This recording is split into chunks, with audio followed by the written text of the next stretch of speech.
आप सभी लोगों के नमस्ते प्रणाम। आप सबका स्वागत करती अपने वीडियो में और आप लोगों के बहुत ही सुंदर शिव जी का होली गीत सुनावत हैला। अरे चढ़ते फागुनवा मनवा पागल भइले हो, हमार भोला बउरइले।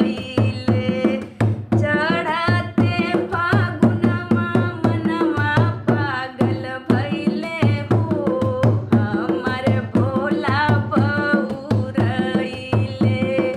भोला बउरइले हो, भोला बउरइले। चढ़ते फागुनवा मनवा पागल भइले हो, हमार भोला बउरइले। भोला बउरइले कैलाश छोड़ी अइले। भोला बउरइले कैलाश छोड़ी अइले। चढ़ते फागुनवा मनवा पागल भइले हो, हमार भोला बउरइले। सेउआ नरवा शिव के मनहु न भावे। सेउआ नरवा शिव के मनहु न भावे। मनहु न भावे शिव के मनहु न भावे। घूमी फिरी धतुरा पर लो भइले हो, हमार भोला बउरइले। अरे घूमी फिरी धतुरा पर लो भइले हो, हमार भोला बउरइले।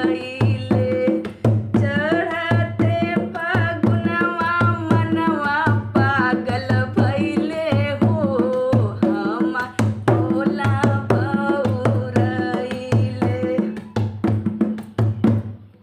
पूड़िया मिठाई शिव के मनहु न भावे। पूड़िया मिठाई शिव के मनहु न भावे।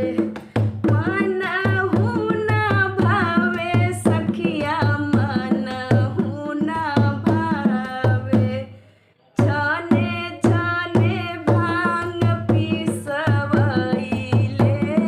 हो, हमार भोला बउरइले। छाने छाने भांग पिसवइले हो, हमार भोला बउरइले। चढ़ते फागुनवा मनवा पागल भइले हो, हमार भोला बउरइले। खोउआ मलाई शिव के मनहु न भावे। खोउआ मलाई शिव के मनहु न भावे। मनहु न भावे शिव के मनहु न भावे। तिली तिली चिलम चढ़वले हो, हमार भोला बउरइले।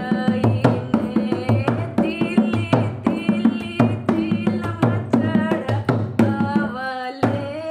हो, हमार भोला बउरइले।